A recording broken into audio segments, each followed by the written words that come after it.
Buenos días, soy Reina Luisa Batista Silva, madre de la presa política Reina Yanara Barreto Batista. En horas de la noche me llamaron que tenía que presentarme hoy a las 6 de la mañana en la empresita. Cuando llegué hoy allí, la noticia era que me iban a liberar a mi hija, me la liberaron. Estamos muy felices las dos y ni nos los creemos todavía. Aún nos sentimos muy anonadadas con esta situación. Gracias a todas las personas que nos han ayudado, nos han apoyado y han pedido la libertad de ella junto a mí durante todo este tiempo. Muchas gracias. Ella salió bajo una licencia extrapenal. Su sanción se extingue en septiembre de este Buenos año. días, mi nombre es Liván Hernández Sosa. Estaba sancionado a 4 años de privación de libertad por los delitos de desorden público y desacato a la figura del presidente. Eh, la sanción era de 4 años, como ya dije. Ya llevo 3 años y 8 meses cumpliendo la sanción. En la madrugada de hoy, alrededor de las 4 o 5 de la mañana, a mí el jefe del centro penitenciario donde yo estaba, mayor Michel, fue a mi cama, me despertó. No me dieron explicación de nada, no me dijeron nada, solamente él me dijo que recogiera todas mis pertenencias. Del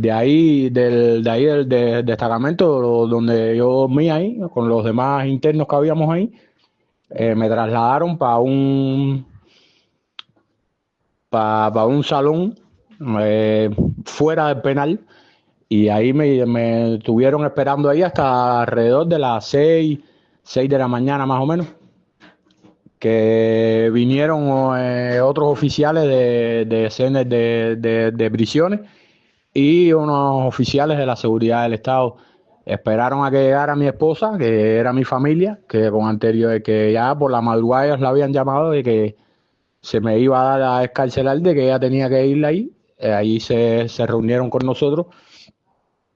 Me explicaron de que se me iba a dar la libertad condicional con restricciones, que no debería estar publicándome en las redes sociales, que no podía vincularme con personas, una serie de requisitos. La mayor parte de todos es que no estuviera tan pegado a las redes sociales y que mucho ojo con manifestarme de alguna forma en contra del sistema.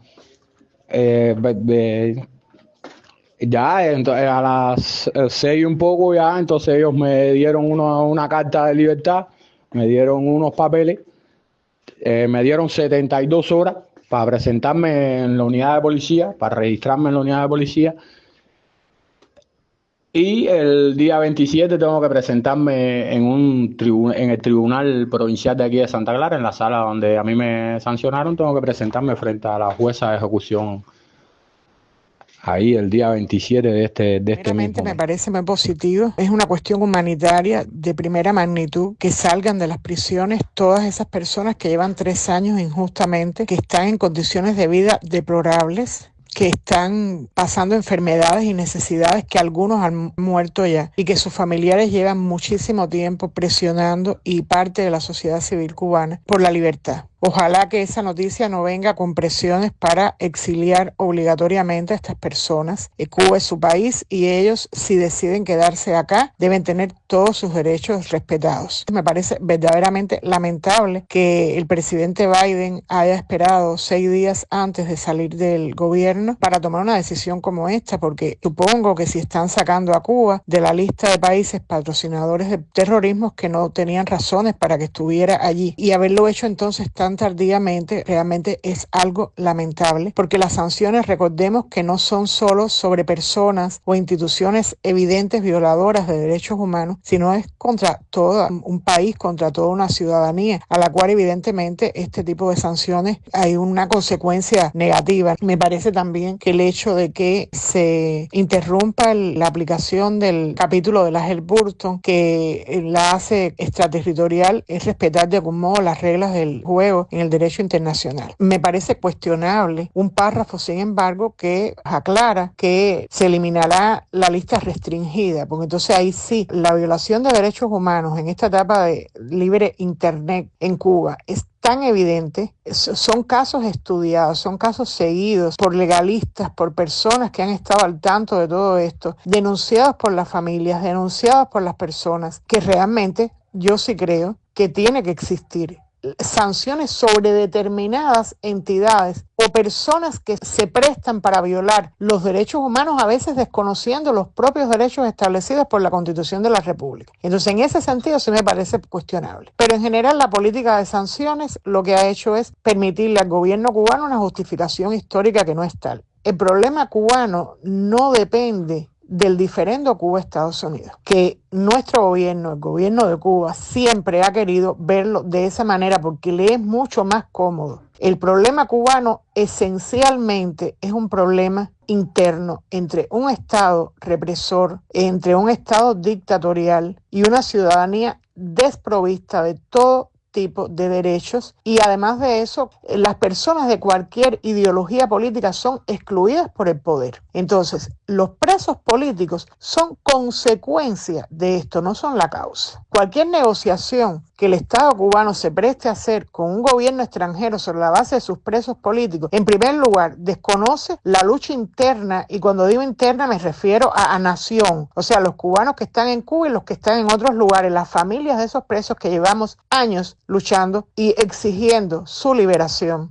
su amnistía o cualquier otra fórmula que llevara a esto. Sin embargo, el gobierno cubano prefiere tenerlos como una carta en la manga, negociar con el gobierno norteamericano, lo cual me parece, viniendo de un gobierno con tanta presunción de independencia y soberanía, un evidente rasgo de subordinación. Y la segunda cuestión es que Cuba es una fábrica en potencia de presos políticos de manera constante y sistemática. Por tanto, liberar a estos, que me parece muy bien que sea, que están en las cárceles, no quiere decir que esas cárceles no se vayan llenando de presos también. Porque la cuestión es el ejercicio de los derechos en Cuba, el ejercicio por parte de la ciudadanía. Ese es el verdadero diferendo, el interno.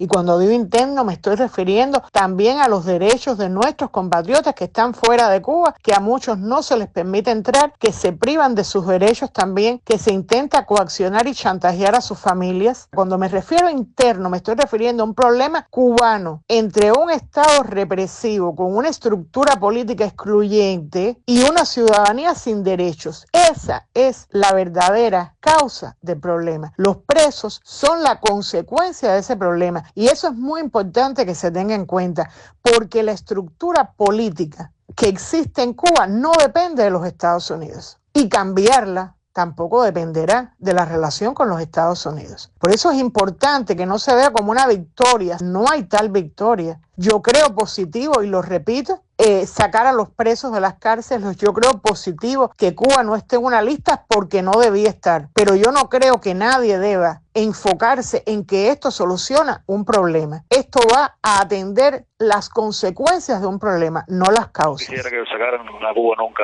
de la lista de patrocinadores del terrorismo. En cambio, lo que quisiera que estuvieran en la lista de terroristas, presos injustamente, llevamos aquí más de 3 años y medio, para que ahora el presidente Biden, a última hora de su mandato, venga a hacer esa catástrofe. Lo único que estoy contento es porque a lo mejor muchos de nosotros estamos en la calle por eso, pero yo en mi caso particular preferiría sacrificarme un poco más, porque yo salí para la calle en contra del sistema, para tumbar la dictadura, contra el socialismo. No salí para que la quitaran de la lista del terrorismo y sacrificarme 3 años y medio para el final de la contienda de Biden. Que el Consejo para la Transición Democrática de Cuba ve en la salida de nuestro país de la lista de patrocinadores del terrorismo una oportunidad para avanzar en el clima necesario que favorezca poner de relieve y con claridad el asunto principal cuando se trata de evaluar el comportamiento del gobierno cubano. Violador sistemático de los derechos humanos y exportador de las herramientas e instrumentos que permiten a las autocracias como las de Venezuela y Nicaragua la violación, a su vez, de los derechos humanos de sus ciudadanos. Devolver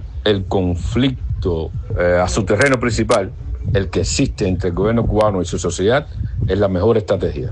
A eso contribuye la salida del gobierno cubano de esa lista. El Consejo para la Transición Democrática, a su vez, le resulta positivo y en la mejor dirección la liberación de presas y presos políticos, en sí mismos injustamente encarcelados. Amnistía 2025, la alternativa que promovemos para la liberación de todos los presos y presas políticas, pretende que todos y todas sean liberados y seguir avanzando en el camino de propiciar una amnistía social y política que comprenda, por necesidad, la despenalización del ejercicio de los derechos humanos y constitucionales de los cubanos.